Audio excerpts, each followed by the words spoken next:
Hello guys, welcome back to my channel. आज हम देख रहे हैं कि आज के स्मैकडाउन में क्या हुआ, जो कि हुआ था 6 मार्च 2026 को मोडा सेंटर में से। तो ये रहा मेरा रिव्यू और मेरे कुछ कंट्रोवर्शियल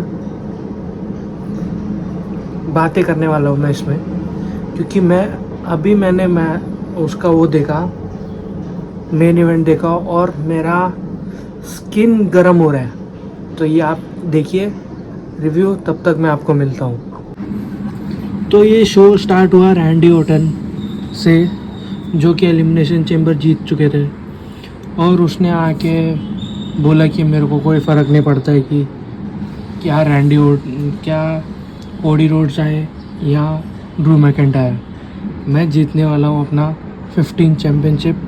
और वो बोलने वाले थे कि जो भी आएगा वो 3 डेवेस्टेटिंग लेटर्स में उसको पड़ेगा RK।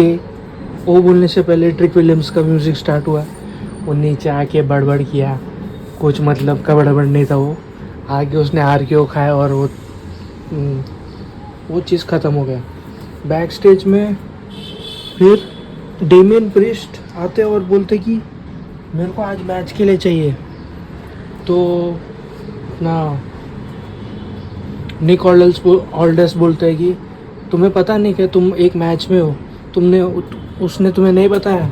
तो फिर वहाँ से आता है R-Truth और फिर इनको बोलते हैं कि तुम लोग होंगे अब एक गॉन्टलेट मैच में टैग टीम पार्टनर्स, जो कि होगा for WWE tag team championship, जो कि सोलो सिकवा का क्रू के पास में है।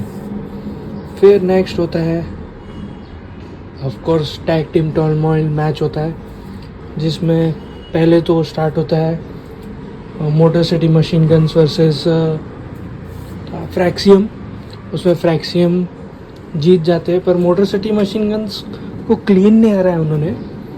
फिर आते हैं हमारे लॉस गार्जा, जिसमें एंजल गार्जा और हम्बर्टो करियो, ये दोनों थे। उन्होंने फ्रैक्सियम को हराया। फिर उन्होंने 6 के डेक्स्टर लूमिस और जो गेसी को हराया था। क्यों? और उसमें MFTs ने एंट्री किया था और थोड़े बहुत ऐसे ऊपर नीचे हुए और लॉस गार्जा ने उनको हरा दिया।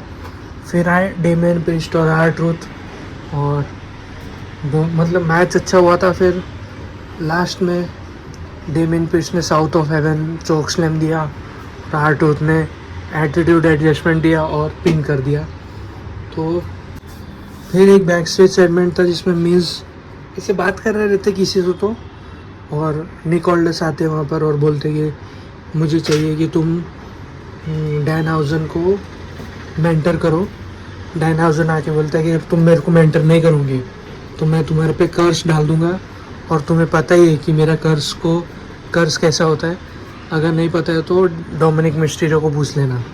डोमिनिक मिस्टीरियो कर्स खाने के बाद में हार गया है अपना इंटरकॉन्टिनेंटल चैम्पियनशिप। फिर ओबाफेमी वर्सेस जॉनी गॉर्गानो। दिस वाज मतलब वो ओबाफेमी के साथ में भी गलत कर रहे हैं, जॉनी गॉर्गानो के साथ में तो कर ही रहे हैं। वो तो हमें पता ही है। अगर अच्छा कर रहे रहते तो टमासो चैम्पिया WWE छोड़ के AEW में नहीं जाता था। तो जॉन ओबाफेमी ने जेट से इसको ख़त्म कर दिया मैच को। फिर इन रिंग सेगमेंट था रिया रिप्ले और जेड कारगिल का, जो कि इंटेंस था, कुछ ज़्यादा हुआ नहीं। इसने बोला कि मैं तुम्हें हरा दूँगी, उसने बोला मैं तुम्हें हरा दूँगी, करके बात ख़त्म कर दिया। नाया जैक्स और लैश लेजेंड अपना चैम्पियनशिप विक्ट्री सेलिब्रेट कर रहे हैं, और वहीं से आते हैं शार्लेट और एलेक्सा ब्लिस आते, हमको चाहिए, हमारा रीमैच चाहिए। तो फिर वहाँ पर जूलिया और कियाना जेम्स भी आ गए, और ऑफ कोर्स अभी 4 लोग आ गए तो फाइट करना ही होगा। उसमें शार्लेट फ्लेयर और एलेक्सा ब्लिस जीत गई to earn a title shot, अभी पता नहीं कभी होगा। फिर आया मेन इवेंट। अब मुझे गुस्सा इतना आ रहा है ना कि मैं अभी जो भी बैठ के रिकॉर्ड भी कर रहा हूँ, तो मेरे अंदर से गर्मी निकल रहा है। मतलब तुम अगर कोडी रोड्स को इतना ही करना है तो भाई फिर अब से मैं फिर स्मैकडाउन देखना मेरे को छोड़ना पड़ेगा, क्योंकि हर हर कुछ अभी सैमी ज़ेन सही बोल रहा है कि भाई पहले तुम अपना टाइटल मैच हारे, फिर तुम्हें एक चांस मिला था एलिमिनेशन, तुम फिर रॉयल रंबल भी हारे, फिर उसके बाद में एलिमिनेशन चेम्बर में चलो ठीक है तुमने मेरे को हरा दिया और फिर तुम चले गए, तुम एलिमिनेशन चेम्बर भी हारे हो और फिर भी तुम्हें एक चैम्पियनशिप मैच मिल रहा है। तो मुझे लग रहा है कि अब इन लोगों ने इतना ऑब्वियस कर दिया है कि इनको Randy Orton versus Cody Rhodes ही चाहिए। तो अभी देखते हैं, क्योंकि मेरे को नहीं लग रहा है कि अभी ड्रू मैकिंटायर कुछ और करेगा। मेरे को लग रहा है उसको भी छोड़ के जाना ही पड़ेगा, क्योंकि भाई अगर तुमने सिर्फ उसको एक चैम्पियनशिप डिफेंस दिया है, ठीक है, मेरे को लग रहा था कि वो आराम से उसको खींच सकते थे, पर नहीं, हम तो सब चीज़ ख़राब करने वाले ही हैं। तो यहाँ पर कोडी रोड्स जीता है, कैसे जीता, क्या किया, वो बिल्कुल मेरे को पसंद नहीं आया। पर सबसे ज़्यादा गुस्सा मेरे को आ रहा है कि ट्रिपल एच ने पूरा वाट लगा दिया है WWE का। कोडी रोड्स को उसने पता नहीं क्या सोच के उसने बनाया फेस। मेरा अभी भी माथा फनक रहा है इतना कि मैं अभी क्या ही बोलूँ भाई। मेरे अंदर से गर्मी निकल रहा है कि मैं जाके ट्रिपल एच को एक लाफा लगाऊं कि उसको कुछ बुक, अरे क्या मतलब। और फिर क्रिटिसाइज़ करेगा तो बोलेगा कि क्रिटिसाइज़ मत करो, तुम सिर्फ ऑडियंस की तरह देखो। ऐसा थोड़ा ना होता है भाई, ऑडियंस का काम है कि क्रिटिसाइज़ करना अगर कुछ पसंद नहीं आ रहा है। और ये कोडी रोड्स का इसने बहुत टाइम से हवा बना के रखा है फालतू का। मतलब मेरे को इतना गुस्सा आ रहा है कि मैंने कार्मेलो हेज का मैच के बारे में बात ही नहीं किया, जिसमें जो कि one of the best matches था इस स्मैकडाउन का, जिसमें भाई कार्मेलो हेज ने मस्त खेला है। वो डॉक्टर वैगनर जूनियर करके था, जो कि मैक्सिको से है। वो मैच अच्छा था, पर मेरा इतना माथा फनक गया है कि मेरे को अभी बात ही नहीं करना इसके बारे में।